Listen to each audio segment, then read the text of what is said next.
Okay class continue करते हैं. We have discussed some differences between hardware, different engineering artifacts and software कि क्या जो है वो पैरामीटर्स क्या कैरेक्टरिस्टिक्स डिफरेंट होते हैं जब हम कोई सॉफ्टवेयर डेवलप कर रहे होते हैं. ओके सो सॉफ्टवेयर के डिफरेंसेस हमने देख लिए. Now next question is that what is software engineering. तो सॉफ्टवेयर इंजीनियरिंग को हम इस तरीके से एक्सप्लेन कर सकते हैं कि हाँ, software engineering is the development of software with in time, budget and satisfy the user needs. कि हम हमारा ऑब्जेक्टिव ये है सॉफ्टवेयर इंजीनियरिंग का कि हम इस तरीके से सॉफ्टवेयर डिज़ाइन करें, इस तरीके से सॉफ्टवेयर डेवलप करें that should be delivered on time. जो हमने टाइम डिसाइड किया है उसी टाइम के अंदर, एलोकेटेड स्केड्यूल टाइम के अंदर वो सॉफ्टवेयर डेवलप हो चुका हो विद इन बजट. जो हमने बजट एलोकेट किया है कि that should be the cost that will require to develop the software, उसी कॉस्ट के उसी बजट के अंदर रहते हुए हम सॉफ्टवेयर को डेवलप करें. And the main objective is that ये तो हमारे पास डेवलपर साइड एंड पे होता है, डेवलपमेंट एंड पे कि delivered on time and with in budget. जो कस्टमर साइड पे इम्पोर्टेंस होती है that it should be satisfy the user need. Means जो मेन ऑब्जेक्टिव है यूजर का जिसकी बेसिस पे वो सॉफ्टवेयर डिजाइन करवा रहा है वो मेन ऑब्जेक्टिव हमारे पास कंप्लीट हो जाए और सॉफ्टवेयर डेवलप हो जाए. Software engineering is a discipline whose aim is the production of fault-free software. Fault-free software means after development जिसमें कोई defect or fault ना आए, और अगर in case आ गया so it should be maintainable, उसको हम maintain कर सकें. फॉल्ट फ्री सॉफ्टवेयर हो, फॉल्ट ना हो, कोई डिफेक्ट ना हो, और अगर कोई फॉल्ट आ जाता है तो कितनी देर तक हमारा सॉफ्टवेयर उसको टॉलरेट करता है, और टॉलरेट करने के बाद उस फॉल्ट की वजह से अगर कहीं डाउन होता है तो कितने टाइम तक डाउन रहता है और अप होने के लिए कितना टाइम रहता है. तो उसके लिए भी हम डिफरेंट मेट्रिसेस पढ़ेंगे. Mean time between failure, mean time to failure. ठीक है, डिफरेंट मेट्रिसेस के फॉल्ट आना ही नहीं चाहिए. पहले तो क्वेश्चन ये है कि फॉल्ट आना ही नहीं चाहिए, और अगर इन केस आ रहा है तो फिर सॉफ्टवेयर को दोबारा अप होने के लिए कितना टाइम लग रहा है, और हमारा सॉफ्टवेयर एप्लीकेशन कितनी मेच्योर है कि नेक्स्ट टाइम जो एक दफ़ा फॉल्ट अकर हो चुका है वो दोबारा से अकर ना हो सके. अगर सेम एरर और सेम फॉल्ट बार बार आ रहा है इट मीन्स कि मेंटेनेंस प्रॉपर नहीं हो सकी और वो बग जो है वो टोटली रिकवर नहीं हो सका. तो इसलिए हमारा ऑब्जेक्टिव क्या है कि हमारे पास फॉल्ट फ्री सॉफ्टवेयर हो that is delivered on time, time पे डिलीवर हो with in budget and satisfy the user needs. Software engineering is the science and art of building significant software systems that are on time. हम software की classification को कैसे determine कर रहे हैं कि ये सारे क्राइटेरिया अगर मीट हो रहे हैं इट मीन्स कि हम कह रहे हैं कि एक सक्सेसफुल सॉफ्टवेयर हम डेवलप कर चुके हैं. वो क्राइटेरिया क्या है that the software should be developed on time, within budget, with acceptable performance. acceptable performance mean जो मेन ऑब्जेक्टिव है जिसके लिए हम सॉफ्टवेयर डिज़ाइन कर रहे हैं वो सारे मेन ऑब्जेक्टिव फुलफिल हों. And with correct option means वो सारे काम एक्यूरेटली परफॉर्म कर रहा हो. वो सारे फीचर जिसकी बेसिस पे हम सॉफ्टवेयर को डेवलप कर रहे हैं that all feature should be perform correct operation means accuracy होनी चाहिए. So how can we determine a software is a good software or not? Because software is intangible. एक ऐसा ऑब्जेक्ट हमारे पास एंटिटी है सॉफ्टवेयर जिसको हम फिजिकल, जिसकी existence नहीं है, जिसको टच नहीं कर सकते, जिसको व्यू नहीं कर सकते, बट हम उसकी क्वालिटी को कैसे असेस कर सकते हैं थ्रू इट्स परफॉर्मेंस. जब हम उस सॉफ्टवेयर को यूज करेंगे तो we can assess its quality. अब क्वालिटीज क्या क्या हो सकती हैं? वी हैव डिफरेंट क्वालिटीज जिसकी बेसिस में हम सॉफ्टवेयर को. जी वॉइस क्लियर आ रही है? कोई प्रॉब्लम है वॉइस में? क्लियर है मैम, कोई मसला नहीं आ रहा, ज्यादा नहीं. नहीं मैम क्लियर है. अच्छा, तो उबैद आई गेस शायद आपके पास कुछ प्रॉब्लम हो, बाकी सबको तो क्लियर आ रही है. Okay so we have different quality criteria जिसकी बेसिस पे हम ये डिटरमाइन करते हैं कि जो हमारे पास सॉफ्टवेयर है वो एक गुड सॉफ्टवेयर है या नहीं है, या हम सिंपली इसको ये कह सकते हैं कि सॉफ्टवेयर जो है एक सक्सेसफुल सॉफ्टवेयर है या नहीं है. तो वो क्वालिटी हमारे पास क्राइटेरिया क्या है? करेक्टनेस. करेक्टनेस मीन्स सॉफ्टवेयर अपनी तमाम फंक्शनैलिटी को करेक्टली परफॉर्म कर रहा हो विदाउट एनी एरर. मतलब जो फीचर्स वो परफॉर्म कर रहा हो वो एक्यूरेटली परफॉर्म कर रहा हो. रिलायबिलिटी, रिलायबल होना चाहिए. रिलायबल मीन्स कि उसमें जो है जो एरर्स पहले आ चुके हैं वो दोबारा ना आए, और अगर वो एरर्स आ भी रहे हैं कोई भी एरर कितनी जल्दी रिकवर कर रहा है. ठीक है, अगर कोई एरर आ जाता है, कोई फॉल्ट आ सकता है, तो पहले तो हमारा सॉफ्टवेयर उसको रेजिस्ट करे। रेजिस्ट करने का मतलब क्या है कि वो उस फेलियर या उस एरर के बावजूद भी अपनी फंक्शनैलिटी वैसी परफॉर्म करे जैसी रिक्वायर्ड है। बट अगर वो एकर हो जाता है तो कितनी जल्दी उसको रिकवर करके, रिलायबिलिटी में हमारे पास डिफरेंट पैरामीटर्स भी आते हैं, रिकवरेबिलिटी, कि रिकवर भी कर रहा है और कितनी जल्दी रिकवर कर रहा है। ठीक है, यूजेबिलिटी, यूजेबिलिटी मीन्स कि आपने उसका इंटरफेस कैसे रखा है, हर पर्सन इजीली उसको यूज कर रहा है। ऐसा तो नहीं कि इंटरफेस बहुत डिफिकल्ट है, फंक्शनैलिटी बहुत डिफिकल्ट है, मेन्यूज के अंदर बहुत ज्यादा सब मेन्यूज हैं, फिर फर्दर सब मेन्यूज, मीन्स ऐसा तो नहीं, कभी हमने ऐसे भी इंटरफेसेस देखे होते हैं जिनको यूज करना बहुत डिफिकल्ट होता है। लाइक हमें टाइम लग रहा होता है 2 से 3 दफा जब हम उसको यूज करते हैं, तो फिर हम उसको लर्न कर पाते हैं कि उसका इंटरफेस क्या है, उसका स्ट्रक्चर क्या है। तो यूजेबिलिटी इज दैट कि आपने जो एप्लीकेशन बनाई है वो यूजेबल भी है या नहीं, उसको लोग यूज कर भी पा रहे हैं या नहीं यूज कर पा रहे हैं। इंटीग्रिटी, इंटीग्रिटी मीन्स कि आपके पास जो है वो डेटा, आपके तमाम कंपोनेंट्स सिक्योर हैं, प्रॉपर तरीके से अलाइनमेंट आपने की हुई है। ठीक है, सिक्योरिटी वगैरह परफॉर्म किया आपने, ऑथेंटिकेशन ऑथोराइजेशन परफॉर्म किए, कौन क्या क्या रोल कर सकता है, कौन क्या क्या टास्क परफॉर्म कर सकता है, किसको क्या चीज़ें व्यू होंगी, क्या चीज़ें व्यू नहीं होंगी, ये सारी चीज़ें आपने कैसे की। एंड रीयूजेबिलिटी, रीयूजेबिलिटी मीन्स कि उसी सेम सॉफ्टवेयर को मैं थोड़ा बहुत चीज़ें मॉडिफाई करके किसी और सॉफ्टवेयर में भी यूज़ कर सकती हूँ। नहीं, ऐसा तो नहीं कि इससे मिलता जुलता अगर मैंने कोई और सॉफ्टवेयर डिज़ाइन करना है तो मैं उसको स्क्रैच से बिल्ड करूँ। तो मेरा डिज़ाइन इतना फ्लेक्सिबल होना चाहिए कि मैं ऑलरेडी बिल्ट इन कंपोनेंट्स को भी मॉडिफाई कर सकूँ। So that is the character of any good software. ठीक है, software engineering processes attempt to maximise quality in the form of, हम सॉफ्टवेयर इंजीनियरिंग के डिफरेंट प्रोसेसेस इसलिए यूज कर रहे होते हैं कि हमारे पास सॉफ्टवेयर में क्वालिटी आए। अब क्वालिटी क्या है, सॉफ्टवेयर इंजीनियरिंग क्यों यूज कर रहे होते हैं, क्योंकि प्रॉब्लम हमारे पास यूजुअली आती है कि जब हम पहले बात कर रहे हैं कि जहाँ पे हार्डवेयर की कॉस्ट बहुत ज़्यादा थी और सॉफ्टवेयर की कॉस्ट बहुत कम थी, उस टाइम पे सॉफ्टवेयर का यूजेज भी बहुत कम था। ठीक है, सॉफ्टवेयर एप्लीकेशंस या जो हमारे पास पहले, तो बहुत पहले की अगर हम बात करें तो सिस्टम सॉफ्टवेयर यूज होते थे। सिस्टम सॉफ्टवेयर मीन जो हमारे पास ऑपरेटिंग सिस्टम, इस तरीके के सॉफ्टवेयर बनते थे और उसी को वही यूज होते थे, और उनको यूज कौन करते थे, वही टेक्निकल यूजर जो उसके प्रोग्रामर्स होते थे। अपने काम को आसान करने के लिए वो डिफरेंट सॉफ्टवेयर बना रहे होते थे और वो टेक्निकल यूजर्स उसको यूज कर रहे होते थे। तो फिर सिस्टम सॉफ्टवेयर और वो उसकी डिजाइनिंग भी, हमारे पास लैंग्वेज कौन सी यूज होती थी, machine language, binary language, zeros और वन, जिसको समझना, अंडरस्टैंड करना और राइट डाउन करना डिफिकल्ट होता था, और वो मशीन टू मशीन वेरी करती थी। मतलब अगर मैंने एक मशीन में जो है वो बाइनरी कोड लिखा है, तो वही सेम बाइनरी कोड किसी और मशीन पे वर्क नहीं करेगा, क्योंकि वो मशीन डिपेंडेंट है। ठीक है, तो फिर प्रॉब्लम ये आई कि आहिस्ता आहिस्ता यूजेज बढ़ता चला गया। यूजेज किस तरीके से बढ़ता चला गया कि हमारे पास सॉफ्टवेयर की डेफिनेशन चेंज होती चली गई। टेक्निकल यूजर से normal users and non technical users को भी रिक्वायरमेंट हुई कि हमारे पास इस काम को करने के लिए कोई ना कोई प्लेटफॉर्म होना चाहिए कि हम अपने टास्क इजीली परफॉर्म कर सकें। तो फिर सॉफ्टवेयर सिस्टम सॉफ्टवेयर से निकल के एप्लीकेशन सॉफ्टवेयर पे आ गए, जिसमें हमारे पास कमर्शियलाइज सॉफ्टवेयर भी हो गए, जैसे एमएस ऑफिस के डिफरेंट प्रोडक्ट्स हो गए, कैलकुलेटर, पेंट, एक्सेट्रा एक्सेट्रा। फिर हमारे पास क्या रिक्वायरमेंट है कि ईच एंड एवरीथिंग अब एज एन ऐप हमारे पास हमारे सेलफोन में मौजूद है। तो software with the passage of time बहुत रैपिडली इवॉल्व हो रहा है। तो जब बहुत रैपिडली इवॉल्व हो रहा है तो टेक्नोलॉजी भी चेंज हो रही है। ठीक है, पहले जो सिस्टम सॉफ्टवेयर को लिखने के लिए कुछ चंद मशीन लैंग्वेज प्रोग्रामर्स होते थे, डेवलपर्स होते थे, जो मशीन लैंग्वेज के अकॉर्डिंगली काम करते थे।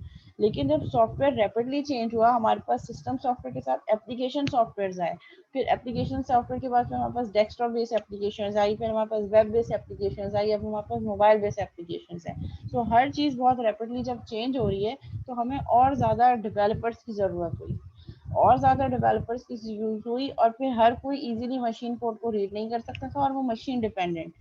सो हमारे पास लैंग्वेजेस में भी चेंज आया, generation of languages, first GL language, second GL language, फिर हमारे पास बेसिक वगैरह को बोल का ओवरव्यू आया, फिर हमारे पास सी लैंग्वेज, फिर सी के बाद सी प्लस प्लस लैंग्वेज, जो कि हमें ऑब्जेक्ट ओरिएंटेड की तरफ लेके जा रही है, फिर जावा, सी शार्प, फिर उसके बाद हमारे पास पाइथन, और फिर बहुत सारी लैंग्वेज इसी तरह। फिर हमारे पास डेटा स्टोरेज के भी डिफरेंट मैकेनिज्म थे। पहले हमारे पास सिस्टम, पहले डेटा रजिस्टर्स में स्टोर होता था, फिर हमारे पास फ्लैट फाइल सिस्टम आया, मीन्स साथ साथ हर चीज इवॉल्व होती चली जा रही है, क्योंकि हमारे पास सॉफ्टवेयर चेंज हुआ, हमारे पास टेक्नोलॉजी चेंज हुई, हमारे पास स्टोरेज मैकेनिज्म चेंज हुआ, each and everything is evolving through passage of time, क्योंकि हमारे पास अब हर चीज लाइक एन ऐप मौजूद है। पहले तो कोई कॉन्सेप्ट नहीं था, ये उबर करीम, ये जो दराज की ऐप है, घर बैठे हम हर चीज एक्सेस करें। सो ओवरऑल ट्रेंड चेंज हुए हैं, और अब इस पेंडेमिक के बाद तो ये एप्लीकेशन और ये सब चीजें ऑनलाइन, इसका वो बहुत ज्यादा बढ़ गया है। लेकिन आज से 50 साल पहले तो कोई ऐसे सोच भी नहीं सकता था कि हम इस तरीके से घर बैठे क्लासेस ले रहे होंगे, सब चीजें ऑनलाइन हो रही होंगी। ठीक है, तो हर चीज इवॉल्व हो रही है। so, जब ट्रेंड इवॉल्व हुआ, सॉफ्टवेयर इवॉल्व हुआ, हमारे पास टेक्नोलॉजी इवॉल्व हुई, हमारे पास लैंग्वेजेस इवॉल्व हुई, हमारे पास टूल्स इवॉल्व हो गए। ठीक है, पहले हम पेपर वर्क पे काम कर रहे थे, टेम्पलेट यूज करते थे, अब हमारे पास हर चीज के लिए टूल अवेलेबल है, ऑनलाइन टूल। हमें एनालिसिस करना है, उसके लिए टूल अवेलेबल है। आपकी वो डायग्राम्स भी ऑटोमेटिकली, आपने फीचर्स बता दिए, वो आपकी यूज केस डायग्राम भी ड्रॉ कर देगा। यूज केस डायग्राम की बेसिस पे जो आपने इनपुट दिया वो सीक्वेंस डायग्राम भी बना देगा, और कुछ हद तक आपका कोड भी जनरेट कर देगा। और ये जो हमारे ड्रैग एंड ड्रॉप कंट्रोल्स हैं, ये क्या कर रहे हैं, ये इजीनेस प्रोवाइड कर रहे हैं प्रोग्रामर्स को। जैसे मुझे याद है, जब हमने जावा पढ़ी थी, तो उसके जावा पढ़ने के लिए हमने पहले नोटपैड पे उसको इम्प्लीमेंट किया था। नोटपैड पे इम्प्लीमेंट करके इवन अगर मुझे एक बटन शो करना था, तो बटन शो करने के लिए भी मैंने 10 लाइन ऑफ कोड मुझे लिखने पड़ते थे, just for showing a button, ताकि वो बटन बस विजिबल हो। अब उसकी फंक्शनैलिटी तो बात की बात है। अब वही काम जब ड्रैग एंड ड्रॉप हुआ, तो हम जो विजुअल स्टूडियो में विंडोज फॉर्म बेस्ड एप्लीकेशन को मैं एज एन एग्जांपल यूज कर रही हूँ, मैंने पूरा का पूरा इंटरफेस बना दिया ड्रैग एंड ड्रॉप। अब उसके बैक एंड पे कोड वो फॉर्म खुद से बना रहा है, फॉर्म के पीछे उसने जो है फॉर्म को इनहेरिट किया, फॉर्म की क्लास से ऊप वगैरह वो सब खुद कर रहा है। एज अ प्रोग्रामर मुझे नहीं जरूरत कि मैं ये सारे काम करूँ। और यही चीज अगर आप इमेजिन करें कि आपके पास एक आईडीई ना हो, विजुअल स्टूडियो ना हो, ये सारा काम आपको जावा पे करना पड़े, या सी शार्प का कोड जो आपने नोटपैड पे भी किया होगा फर्स्ट लैब में उसमें, तो आपको हर चीज खुद से इंपोर्ट करनी पड़ती होगी।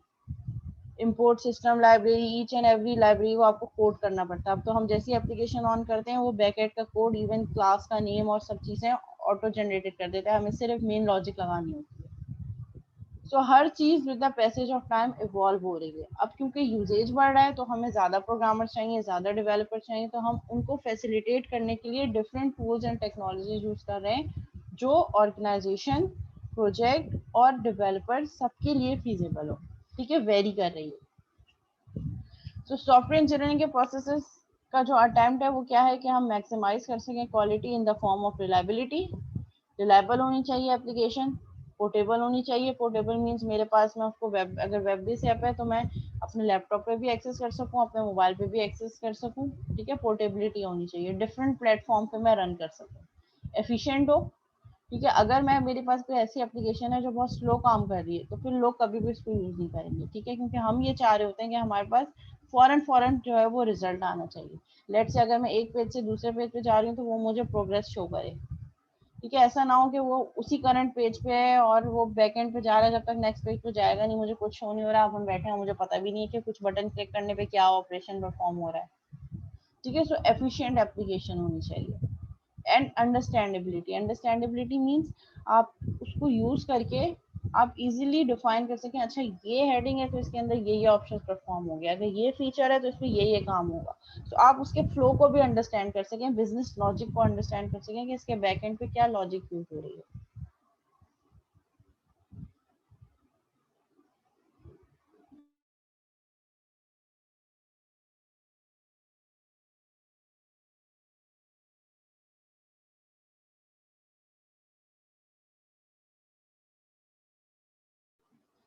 ठीक है, एंड लास्ट इज मॉडिफाइबिलिटी। मॉडिफाइबिलिटी मीन्स कि आप मॉडिफिकेशन कर सके, आप चीजें ऐड ऑन कर सके। ठीक है, हम सॉफ्टवेयर बना ही इसीलिए रहे होते हैं कि उसमें फ्लेक्सिबिलिटी हो, हम उसको फर्दर इवॉल्व कर सकें और चीजें ऐड ऑन कर सकें। ठीक है, अब ये इसके अंदर भी बहुत सारी सब हेडिंग्स हैं। ठीक है, दीज आर नॉट इनफ कि हम कहें कि ये ही वो करंट पॉइंट्स हैं।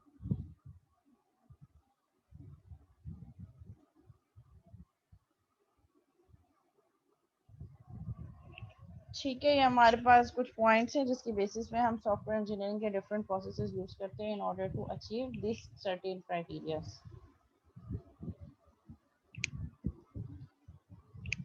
ठीक है, so question here is that कि हम सॉफ्टवेयर डेवलपमेंट तो कर ही रहे हैं। ठीक है, हम सॉफ्टवेयर डेवलपमेंट कर रहे हैं, तो जब हम सॉफ्टवेयर डेवलपमेंट कर रहे हैं तो उसमें सॉफ्टवेयर इंजीनियरिंग यूज करने की क्या जरूरत है? क्या इससे पहले सॉफ्टवेयर डेवलप नहीं हो रहे थे? सॉफ्टवेयर इंजीनियरिंग के कॉन्सेप्ट से पहले सॉफ्टवेयर कैसे डेवलप हो रहे थे, और जो डेवलप हो रहे थे तो उसकी क्या लिमिटेशंस थी या क्या ड्रॉबैक्स है जिसकी वजह से हमें इंजीनियरिंग करने की जरूरत हुई? ठीक है, तो रीजन यहाँ पे मौजूद है कि writing a program is easy. अगर आप 10 to 15 या 50-60 लाइंस का कोड लिख रहे हैं, उसको राइट डाउन करना आसान है, उसको कंपाइल करना, उसकी डॉक्यूमेंटेशन और चीजें ऐड ऑन करना आसान है। Program is equal to code, ये लाइन ऑफ कोड की बात हो रही है। ठीक है, पॉसिबली विद कमेंट्स, आप उसमें कमेंट्स भी ऐड कर दें जिसकी आपकी रीडेबिलिटी और अंडरस्टैंडेबिलिटी और इम्प्रूव हो जाएगी। Developing a software system is harder as compare to, अगर मैं आपसे कहूँ 2 नंबर का ऐड करने का प्रोग्राम लिखें वो इजी होगा। अगर मैं आपसे कहूँ फैक्टोरियल किसी नंबर का जनरेट करें तो उससे थोड़ा डिफिकल्ट होगा। ठीक है, अब मैं आपसे कहूँ कि एक स्टूडेंट मैनेजमेंट सिस्टम बनाएं, तो वो एक प्रोग्राम राइट डाउन करना और एक सिस्टम बनाना टोटली डिफरेंट है। उसमें आपको डिफरेंट लाइब्रेरीज यूज करनी पड़ेंगी, उसमें आपको डेटाबेस भी ऐड करना पड़ेगा। ठीक है, डेटाबेस से रिलेटेड क्वेरीज लिखनी पड़ेंगी, कनेक्टिविटी परफॉर्म करनी पड़ेगी और डॉक्यूमेंटेशन करनी पड़ेगी, आपको यूजर इंटरफेस डिजाइन करना पड़ेगा, आपको डेटाबेस सिस्टम रिक्वायर्ड होगा। ठीक है, so system is equal to program is just code. एक simple program is just a piece of code जिसमें आपके पास कुछ लाइन ऑफ कोड है जिसमें कमेंट्स वगैरह हो सकते हैं। But a system is equal to program plus technical documentation. Program itself यानी कि कोड भी होगा, टेक्निकल डॉक्यूमेंटेशन भी होगी, मीन्स उसकी एसआरएस भी आप मेंटेन कर रहे होंगे जिसमें सारे फीचर्स गिवन होंगे कि ये फीचर्स हैं जिसके लिए मैं ये सिस्टम बना रहा हूँ। Student management system is a huge project, अब उसमें बहुत सारे फीचर्स हैं। अब आप कौन कौन से कर रहे हैं वो आपको बताने पड़ेंगे, फिर उसी के अगेंस्ट आप डॉक्यूमेंटेशन देंगे, उसी के अगेंस्ट आप यूज केस डायग्राम बनाएंगे, एनालिसिस करेंगे, डिजाइन एंड सो ऑन।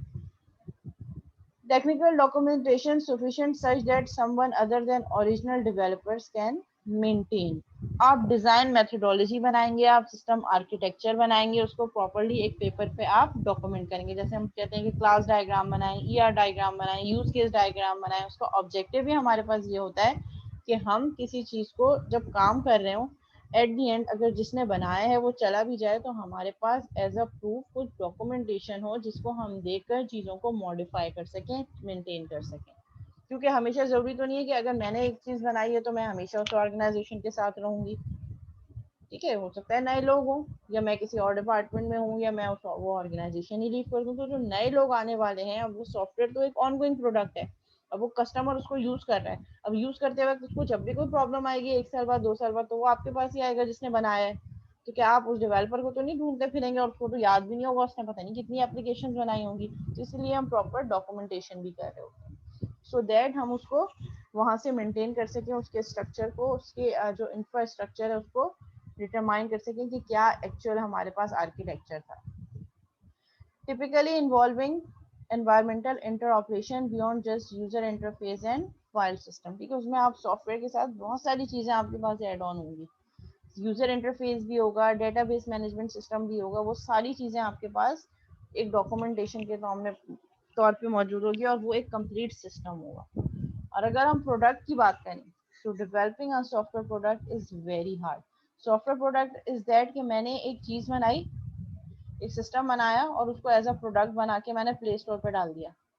अब उसको मल्टीपल यूजर्स एक्सेस कर रहे हैं, मल्टीपल यूजर अपने पास डाउनलोड कर रहे हैं, डाउनलोड करके ऐप चला रहे हैं। अब हर किसी का अलग अलग यूजेज है, कोई कस्टमाइज कर रहा है, कोई एज इट इज यूज कर रहा है, कोई और एपीआई यूज करके चला रहा है, तो फिर उसमें बहुत सारी चीजें आ जाएंगी। ठीक है, प्रोडक्ट इज इक्वल टू उसमें सिस्टम इटसेल्फ तो होगा प्लस कस्टमर्स भी होंगे, मीन्स आपके पास मल्टीपल कस्टमर्स भी हैं, आप उन कस्टमर्स को भी मॉनिटर कर रहे हैं, उनकी कोई रिक्वायरमेंट है आप उसको भी फुलफिल कर रहे हैं। Fulfilling the business needs of those customer. अब जितने लोग उस प्ले स्टोर पर उस एप्लीकेशन को यूज कर रहे हैं, अगर उसमें कुछ बग आ रहे हैं, डिफरेंट यूजर्स को हो सकता है उनका डिफरेंट डिफरेंट जो है वो स्किल सेट हो और उनकी डिफरेंट रिक्वायरमेंट्स हो और उनकी डिफरेंट जो है वो ऑब्जेक्टिव्स हों, तो उनके बिजनेस नीड्स को भी आप फुलफिल कर रहे होंगे with customer oriented documentation and support. फिर वहाँ पे आप उनको यूजर गाइड भी देंगे, मैनुअल गाइड भी देंगे, वीडियो ट्यूटोरियल भी दे रहे होंगे, हो सकता है कि कैसे यूज करना है, कैसे इंस्टॉल करना है, अगर ये फेलियर आ जाए तो उसको कैसे ओवरकम करना है। हो सकता है आप उसको सीडी पे भी सारी इन्फॉर्मेशन दे रहे हो, हेल्प डेस्क भी मेंटेन कर रहे हो कि अगर आपको प्रॉब्लम आ रही है तो ये हमारी वेबसाइट है, वहाँ पे ट्यूटोरियल्स पड़े हैं, आप वहाँ पे जाके देख सकते हैं।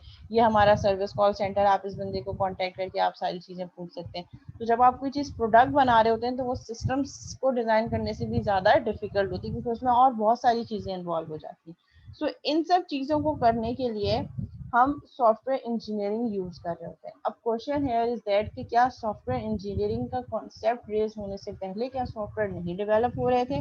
बिल्कुल हो रहे थे, उससे पहले भी हो रहे थे, लेकिन जो हमने मेन ऑब्जेक्टिव पढ़ा विद इन टाइम नहीं हो रहे थे।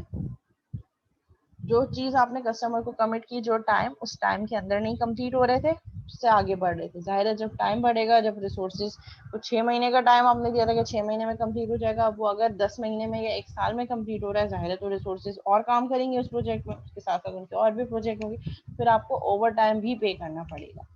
ठीक है, या तो आप अगर 6 महीने की ही डेडलाइन है तो फिर आप अपने रिसोर्सेज को कहें कि अगर हमारा 9 to 5 टाइम है तो आप 9 to 9 या 9 to 10 बैठेंगे और ये काम हम, तो जाहिर है जब वो ओवर टाइम करेगा तो आपको उसको एक्स्ट्रा पे करना पड़ेगा। ठीक है, तो ये सब चीजें होती हैं। टाइम, जब टाइम बढ़ेगा तो कॉस्ट भी बढ़ेगी। ठीक है, अब कॉस्ट, टाइम, कस्टमर की नीड पूरी नहीं हो रही। अब कस्टमर की नीड पूरी क्यों नहीं हो रही? क्योंकि जरूरी नहीं है कि हर बार कस्टमर एक टेक्निकल यूजर हो। ही और she can be non technical user as well. वो अपने एंड से रिक्वायरमेंट आपको बता रही है, ठीक है, और आप वो आपको प्रॉपर्ली एक्सप्लिसिटली बता ही नहीं पा रही, क्योंकि रिक्वायरमेंट्स कभी भी हम एक्सप्लिसिटली नहीं दे सकते। इसीलिए हम डॉक्यूमेंटेशन और टेम्पलेट यूज करते हैं कि जो चीजें रिटन हो, या फिर उसके बाद एक और चीज आ गया यूजर इंटरफेस का कॉन्सेप्ट, कि आप प्रोटोटाइपिंग करके भी बता सकते हैं अपनी रिक्वायरमेंट्स। वो एक ज्यादा बेटर टूल है, ना कि ओरली बताना कि ऐसे होगा, ये वैसे होगा। अब उसमें बहुत सारी चीजें मिसकम्युनिकेट भी हो सकती हैं। हो सकता है मैं कुछ और बताना चाह रही हूँ, आप कुछ और समझ रहे हो और उसको आप लिख कुछ और रहे हो। सो एक चीज प्रोटोटाइपिंग जो फाइनल हो जाती है तो वो एक पूरा फ्लो होता है कि इस तरीके से काम होना चाहिए। सो ये सब चीजें पहले नहीं हो रही थी। तो क्या था, कस्टमर आया, उसने रिक्वायरमेंट दी, आपने रिक्वायरमेंट को अपने एंड पे समझा, कुछ पेपर वर्क पे लिखा और सॉफ्टवेयर डेवलप कर दिया। अब डेवलप करना स्टार्ट कर दिया, उस फेज में बहुत सारी चीजें थी। कस्टमर से कम्युनिकेशन बहुत कम थी, स्टार्ट फेज पे थी जब वो रिक्वायरमेंट दे रहा है। ठीक है, अब उसने रिक्वायरमेंट दे दी, अब आप टेक्निकल एंड से उन रिक्वायरमेंट से अगर कुछ प्रॉब्लम आ रही है, कुछ कॉन्फ्लिक्ट आ रहा है, तो आप उसको खुद ही ओवरकम करें। कस्टमर से कम्युनिकेट नहीं कर रहे, निगोशिएट नहीं कर रहे, तो कस्टमर कम्युनिकेशन कम। दूसरी चीज, रिक्वायरमेंट प्रॉपर गैदर नहीं हो रही, और रिक्वायरमेंट गैदर करने का कोई प्रॉपर टूल नहीं। और थर्ड चीज के एनालिसिस और डिजाइन पे ज्यादा फोकस नहीं हो रहा। आपने रिक्वायरमेंट्स ली, पेपर पे राइट डाउन किया और डायरेक्ट कोड स्टार्ट कर दिया। वही चीज जो आपके टर्म प्रोजेक्ट पे या कोर्स प्रोजेक्ट में होता है। पूरे कोर्स कुछ भी नहीं किया, जिस दिन प्रोजेक्ट आपकी इवेल्युएशन उससे 2 दिन पहले काम करने बैठे। और उस केस में ज्यादातर बच्चों को यह होता है, जो टाइम गिवन होता है, मिस बस ये प्रॉब्लम हो गई, हमारी विंडोज क्रैश हो गई, मिस हमारा पूरा सिस्टम रात तक चल रहा था, मिस बस पता नहीं क्या बग आया, पूरा सिस्टम उड़ गया मिस। अब विंडोज भी नहीं है, हमने सिस्टम का बैकअप भी नहीं रखा, अब बताएं हम क्या करें, क्या हम नया प्रोजेक्ट बनाए? तो ये चीजें तब होती हैं जब आपने ना तो प्रॉपर डॉक्यूमेंटेशन की हो और ना ही आपने प्रॉपर एनालिसिस और डिजाइन किया हो। आपने डायरेक्ट जस्ट कोड स्टार्ट करना शुरू कर दिया। और जब आप कोड करना शुरू करते हैं तो वो इंडिविजुअल मॉड्यूल्स तो वर्क कर रहे होंगे, लेकिन जब आप उन इंडिविजुअल मॉड्यूल्स को आपस में कनेक्ट करेंगे, इंटीग्रेट करेंगे, तो किसी एक में प्रॉब्लम है तो वो जो उससे कनेक्टेड है उन सब में प्रॉब्लम शो हो रही होगी। अब उसको आइडेंटिफाई करना, उसको करेक्ट करना बहुत ज्यादा टाइम कंज्यूमिंग होगा, आप स्ट्रक भी हो सकते हैं। और फिर मेंटेनेंस का भी इशू। जब आपने एक पूरा स्ट्रक्चर और आर्किटेक्चर नहीं बनाया, एक इंफ्रास्ट्रक्चर नहीं बनाया, आप उसके बगैर काम कर रहे हैं, उस वक्त तो काम हो गया, किसी और ऑपरेटिंग सिस्टम पे चलाया, कंपैटिबिलिटी इशू आ गया। अब इशू ही समझ नहीं आ रहा कि क्या है, क्योंकि आपके पास तो डिजाइन ही नहीं है। आपने तो बस कोड पे काम किया है, बहुत अच्छा कोड है, लेकिन वो कोड कहीं फट गया। अब क्यों फटा है, उसके पीछे डिजाइन फ्लॉस क्या है, वो आइडेंटिफाई करना ही प्रॉब्लम है। So these are the reasons जिसकी वजह से सॉफ्टवेयर इनकम्प्लीट हो पा रहा था। हो तो रहा था, हम उसको फेलियर भी नहीं कह रहे थे, बट वो सक्सेसफुल सॉफ्टवेयर या कस्टमर सेटिस्फेक्शन या कस्टमर की नीड्स को फुलफिल नहीं कर रहा था। तो दीज आर द रीजन जिसकी बेसिस पे कुछ जो डिफरेंट डेवलपर्स हैं या जो एक्सपीरियंस लोग हैं, उन्होंने कहा कि हमारे पास कोई ऐसा मेथोडोलॉजी होनी चाहिए कि जिसमें हम स्टार्ट से लेकर एंड तक सॉफ्टवेयर डिजाइन करने के डिफरेंट फेजेस बताएं और उन फेजेस के थ्रू एक सॉफ्टवेयर डेवलप हो। और हर उन फेजेस में हम कुछ टास्क ऐसे हों जो परफॉर्म कर रहे हों, जो सॉफ्टवेयर को हेल्प आउट कर रहे हों इम्प्लीमेंट करने में। Why study software engineering? So फिर जब हम सॉफ्टवेयर इंजीनियरिंग पढ़ने का रीजन क्या है? Software engineering aims at supporting the development of high quality software product. The main objective is quality. कि हम सॉफ्टवेयर में क्वालिटी लाएं। क्वालिटी लाएं means high quality software product कौन सी होती हैं? वो होती हैं जो रॉबस्ट होती हैं, एफिशिएंट होती हैं एंड इफेक्टिव होती हैं। रॉबस्ट मीन्स इजीली मॉडिफाई हो सकें, रियल टाइम एनवायरनमेंट पे काम कर सकें, जो अगर उसमें एरर्स आ रहे हैं, जो चेंजेस आ रहे हैं, उसको अडॉप्ट कर सकें। एफिशिएंट, एफिशिएंटली काम कर रही हो, फास्ट काम कर रही हो, एक्यूरेट काम कर रही हो एंड इफेक्टिवली काम कर रही हो। मीन्स जो काम वो कर रही है, जो फीचर वो परफॉर्म कर रही है, वो यूजफुल भी होने चाहिए। High quality software products are easier to use, जिनको यूज करना आसान हो। इजी टू अंडरस्टैंड, आप इजीली अंडरस्टैंड कर सकें, आप उसको मॉडिफाई कर सकें, मीन्स कुछ और चीज़ें ऐड ऑन करनी है, मॉडिफाई करना हो वो कर सकें। And compose with other high quality software products, और आप उसको दूसरी हाई क्वालिटी सॉफ्टवेयर प्रोडक्ट से कंपेयर कर सकें। एक और सॉफ्टवेयर प्रोडक्ट है जो बहुत अच्छे वर्क कर रही है और हमारी प्रोडक्ट उससे किस तरीके से हम कंपेयर कर रहे हैं। What does a software engineer do? एक सॉफ्टवेयर इंजीनियर का क्या टास्क है? Software engineer should adopt a systematic and organized approach to all aspects of software development. Software को डेवलप करने के लिए एक सिस्टमेटिक अप्रोच को इम्प्लीमेंट करवाना is the task of software engineer. Main task software engineer का क्या है कि सॉफ्टवेयर इंजीनियरिंग के जो मेन फेजेस हैं उसी के थ्रू सॉफ्टवेयर डेवलप हो और हर फेजेस के जो मेन टास्क हो वो हम परफॉर्म कर रहे हैं। Use appropriate tools and techniques depending on, उसको डिफरेंट टूल्स को यूज करवाना आता हो कि कब कौन सा टूल यूज करना है। ठीक है, अब क्योंकि हम पेपर वर्क से बाहर निकल आए, हम ये कह रहे हैं कि जब हमारे पास डिफरेंट बिल्ट इन टूल्स मौजूद हैं तो हम पेपर वर्क पे अपना टाइम वेस्ट क्यों करें, हम वो टूल्स क्यों ना यूज करें। ठीक है, आपने कौन से टूल्स यूज करने हैं इस बेसिस पे कि आपकी प्रॉब्लम सॉल्व हो जाए। The development constraints and the resources available, आपके पास क्योंकि एक लीडर को, एक इंजीनियर को पता होता है कि मेरी रिसोर्सेज का स्किल सेट क्या है, वो क्या काम कर सकते हैं, तो उसी के अकॉर्डिंगली, क्योंकि टूल को यूज करना भी is not an easy task.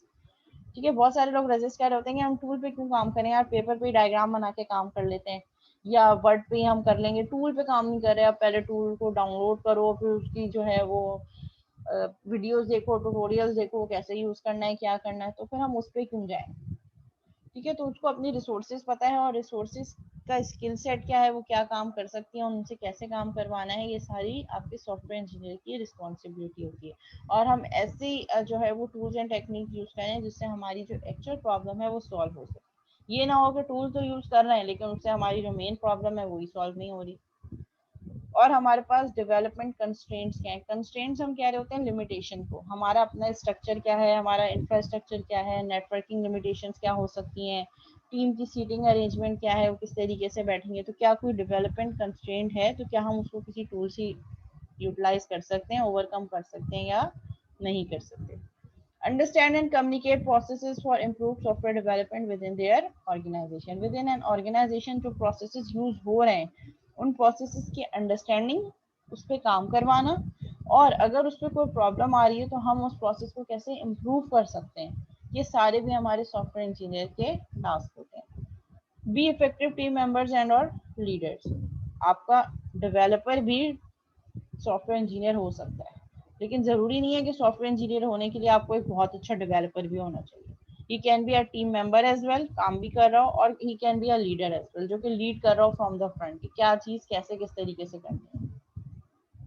Can be very technical और more managerial depending on organisation need, ऐसा भी हो सकता है कि बहुत टेक्निकल यूजर हो जिसको डेवलपमेंट साइड का जो है वो सारी इंफॉर्मेशन और सारी नॉलेज हो, और ऐसा भी हो सकता है कि मैनेजरियल ज्यादा हो, मैनेजरियल मींस मैनेजमेंट साइड के एस्पेक्ट उसको ज्यादा हो। ठीक है, बिजनेस कम्युनिकेशन कैसे होती है, कम्युनिकेशन ट्रांसफॉर्म किस तरीके से हो सकती है, तो मैनेजरियल एंड पे भी हो सकता है और टेक्निकल भी हो सकता है, तो टेक्निकल और नॉन टेक्निकल दोनों हो सकता है, डिपेंड करता है कि उस ऑर्गेनाइजेशन की नीड क्या है। ठीक है, जब हम पीपल की बात करें तो हमारे पास जो यूजर्स होते हैं वो 3 टाइप के हो सकते हैं, client, developers and user. Client जो किसी के बिहाफ पे एप्लीकेशन बनवा रहा हो, the client is the individual who wants a product to be build और डेवलप। ठीक है, लेट सपोज कीट जो है वो अपना कोई नया सॉफ्टवेयर लॉन्च करना चाह रही है, ठीक है, अटेंडेंस मैनेजमेंट या कोई भी इस तरीके का। तो जो बंदा वहां से, दो ऑप्शंस हो सकते हैं, इन हाउस डेवलपमेंट भी हो सकती है और थर्ड पार्टी डेवलपमेंट भी हो सकती है। इन हाउस डेवलपमेंट की कीट अपने ही स्टूडेंट से बनवाए, ठीक है, अपने ही स्टूडेंट से कहे कि हमारी ये रिक्वायरमेंट्स है, आप हमें ये एप्लीकेशन बना दें। सो वहाँ पे जो पर्सन जो कम्युनिकेट कर रहा होगा रिक्वायरमेंट, वो क्लाइंट होगा। क्लाइंट मीन जो एक्चुअल यूजर, अब उसको यूज कौन करेगा, फैकल्टी और स्टूडेंट। और ये रिक्वायरमेंट दे कौन रहा होगा, कोई मैनेजमेंट का बंदा। अब जो मैनेजमेंट का बंदा जो रिक्वायरमेंट दे रहा होगा डेवलपर को, तो he will be a client, जो टीचर और स्टूडेंट के बिहाफ पे वो एप्लीकेशन की रिक्वायरमेंट्स दे रहा है। ठीक है, नेक्स्ट इज डेवलपर। डेवलपर वो जो एप्लीकेशन बना रहा होगा, ठीक है, वो इन हाउस का पर्सन भी हो सकता है और थर्ड पार्टी, अगर आप किसी से आउटसोर्स कर रहे हैं तो वहां का भी बंदा हो सकता है। डेवलपर जो एक्चुअल जो उस एप्लीकेशन को, जो उस टीम का पार्ट होगा, जो टीम उस सॉफ्टवेयर को डेवलप करने के लिए असाइन होगी। And user, user is actual user, जो एप्लीकेशन प्रोडक्ट बनने के बाद उस एप्लीकेशन को यूज कर रहा होगा। The user is the person or persons on whose behalf the client has commissioned the product and who will utilize the software. जैसे अटेंडेंस मैनेजमेंट सिस्टम वाले केस में student and teacher would be the user, और जो बंदा requirement दे रहा होगा वो client. अच्छा, जरूरी नहीं है कि यूजर और क्लाइंट हमेशा अलग हो सकता है कि क्लाइंट भी यूजर ही हो, जो रिक्वायरमेंट दे रहा हो और एप्लीकेशन बनने के बाद वो भी उस एप्लीकेशन का एक यूजर हो, वो भी उस एप्लीकेशन को यूज करे। तो कुछ केसेस में क्लाइंट और यूजर दो अलग एंटिटीज भी हो सकती हैं, और कुछ केसेस में क्लाइंट और यूजर एक ही बंदा भी हो सकता है, मतलब वो जो क्लाइंट जो रिक्वायरमेंट दे रहा है वही उस एप्लीकेशन को यूज भी करे। Two types of software based on the parties: internal software and contract software. Internal software means both the client and developers may be part of the same organization. कीट ने software बनवाना है और कीट अपने ही यूजर से, अपने ही डेवलपर से बनवा रहे हैं, तो वो इंटरनल सॉफ्टवेयर होगा। मीन्स जहाँ सॉफ्टवेयर बनने के बाद चलेगा और जहाँ वो बना है वो दोनों एक ही ऑर्गेनाइजेशन हो। Context software, the client and developers are members of totally independent organization. Let's suppose कीट ने आउटसोर्स किया प्रोजेक्ट, लेट्स से XYZ कोई ऑर्गेनाइजेशन है जो सॉफ्टवेयर बना रही है डिफरेंट। अब कीट वालों ने उनसे कांटेक्ट किया कि हमारा आपसे कांटेक्ट है, आप हमें ये फीचर ये डेवलप करके देंगे इस टाइम पे, इस कॉस्ट पे, वो सारा एक कांटेक्ट होगा। तो वो कॉन्ट्रैक्ट बेस्ड सॉफ्टवेयर होते हैं। Three types of software based on the functionality. Functionality की बेसिस पे तीन टाइप के हमारे पास सॉफ्टवेयर होते हैं: customer software, commercial off the shelf जिसको हम कॉड सॉफ्टवेयर कह रहे होते हैं, ओपन सोर्स सॉफ्टवेयर। ठीक है, कस्टमर सॉफ्टवेयर जो किसी एक क्लाइंट के लिए बना हो। लेट्स से मैंने कोई एक छोटी सी एप्लीकेशन, मेरी रिक्वायरमेंट है, लेट्स सपोज कि मैं अपने मोबाइल में तमाम जो मेरे पास, लेट्स सपोज मैं चाह रही हूँ कि मेरे पास एक नोटिफिकेशन ऐप हो, ठीक है, जो मैंने अलार्म लगाए हो, जो मैंने टास्क सेट किए हो, मुझे वो टास्क बताए कि अब आपकी नेक्स्ट अब क्लास जो है सॉफ्टवेयर इंजीनियरिंग की वेडनेसडे को स्केड्यूल है, ठीक है, और मैंने बच्चों को ये असाइनमेंट दिया है इस डेट पे। मतलब कभी हमें नहीं याद रह रहा होता, तो मैं चाह रही हूँ एक ऐसी ऐप हो, तो मैं जाके डेवलपर को अपनी सारी रिक्वायरमेंट दूंगी और वो मेरे ही एक यूजर के अगेंस्ट, एक क्लाइंट के अगेंस्ट वो एप्लीकेशन बना दें। दैट इज कस्टमर सॉफ्टवेयर, जो सिर्फ एक यूजर के लिए, एक क्लाइंट के लिए बन रहा है। कमर्शियल ऑफ द शेल्फ कॉड सॉफ्टवेयर, ऐसे सॉफ्टवेयर जिनको हमने बनाया एक एप्लीकेशन, एक ऑर्गेनाइजेशन ने, और बनाने के बाद उसकी मल्टीपल कॉपीज मार्केट में सोल आउट कर दी। लाइक जैसे MS ऑफिस की प्रोडक्ट्स हैं, MS एक्सेल है, MS पावर पॉइंट है, इसकी डिफरेंट प्रोडक्ट्स हैं, डेवलपर्स ने बनाई और मार्केट में डिस्ट्रीब्यूट कर दी, सो दैट जो है large number of users can access it. It has multiple copies and the copies are sold at much lower price to a larger number of buyers. It is developed for the market, means किसी एक user को mind में रख के आप design नहीं कर रहे, आप जनरल पब्लिक, जनरल यूजर्स के लिए आप कह रहे हैं कि बहुत सारे यूजर्स इससे फैसिलिटेट हो सके। That is, there are no specific clients or users until the software has been developed and is available for purchase. मतलब आप उसको डिजाइन करते वक्त आपके माइंड में नहीं है कि इसको कौन कौन यूज करे। देखिए, एक जनरल आइडिया तो होगा, लेकिन आप स्पेसिफिक नहीं कर सकते कि XYZ person and ABC person ये दो लोग हैं जो उसको यूज करेंगे। देखिए, बनाने के बाद आपने मार्केट में उसको लॉन्च कर दिया, अब जिसको उसकी रिक्वायरमेंट होगी उसको परचेज करके यूज कर सकता है। Open source software. Open source software, it is developed and maintained by a team of volunteers and may be downloaded and used free of charge by anyone. ऐसे सॉफ्टवेयर जो बना के आपने अवेलेबल कर दिए मार्केट में, जो फ्री ऑफ कॉस्ट अवेलेबल है, लाइक जो कस्टमाइजेशन वगैरह होती है, जैसे मूडल वगैरह का सॉफ्टवेयर, आई डोंट नो आपने नाम सुना हो या ना सुना हो, modular object oriented dynamic learning environment. Moodle एक पूरा कंटेंट मैनेजमेंट सिस्टम है, कोर्स मैनेजमेंट सिस्टम है, CMS, जिसको आपने क्या किया, वो फ्री ऑफ कॉस्ट आपके पास मौजूद है ऑनलाइन, आपने सिर्फ उसको क्या किया, डाउनलोड किया और कस्टमाइज करके अपनी एप्लीकेशन उस पर खड़ी कर दी। तो इसमें उसके प्लगइन्स तो परचेज करने पड़ते हैं। हाँ, प्लगइन्स वगैरह तो आपको चाहिए होंगे, अगर आपको कोई फर्दर API चाहिए जो आप उसमें इंटीग्रेट कर रहे हैं, जैसे जूम को इंटीग्रेट करवाया, तो उसके लिए प्लगइन्स वगैरह तो परचेज करने होंगे, लेकिन वो सॉफ्टवेयर इटसेल्फ उसकी अपनी कोई कॉस्ट नहीं है। APIs वगैरह एड ऑन आपने जो चाहिए वो आपको ऐड करने हैं, तो वो भी कुछ अवेलेबल होंगे, कुछ परचेज करने होंगे, डिपेंड करता है कि वो जो API आपको चाहिए उसकी क्या कॉन्फ़िगरेशन है, वो फ्री ऑफ कॉस्ट है या नहीं है, तो वो आप उसके साथ एम्बेड कर सकते हैं, लेकिन वो software itself open source market में इजीली अवेलेबल। जैसे डिफरेंट टूल्स होते हैं हमारे पास, ऑनलाइन टूल्स, आपने वो ऑनलाइन टूल्स जब चलाए और उसके बाद आपने उसको यूज किया, अपने पास वो फ्री ऑफ कॉस्ट है। ठीक है, changing nature of software. Open source project में आपके पास PHP, MySQL, फ्री सॉफ्टवेयर जो कि फ्री ऑफ कॉस्ट होते हैं, जिनकी कोई कॉस्ट नहीं होती।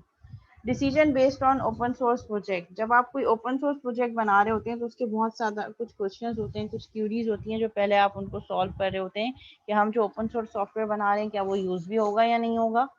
How does it impact the project, आपके प्रोजेक्ट पे वो कैसे इम्पैक्ट करेगा। अगेन वही क्वेश्चन कि अगर हमें फर्दर APIs चाहिए होंगी, फर्दर प्लगइन्स एम्बेड करने होंगे, तो क्या वो फ्री ऑफ कॉस्ट होंगे या कोई ऐसे फ्री ऑफ कॉस्ट मौजूद है या फिर उनके लिए हमें अलग से पे करना पड़ेगा।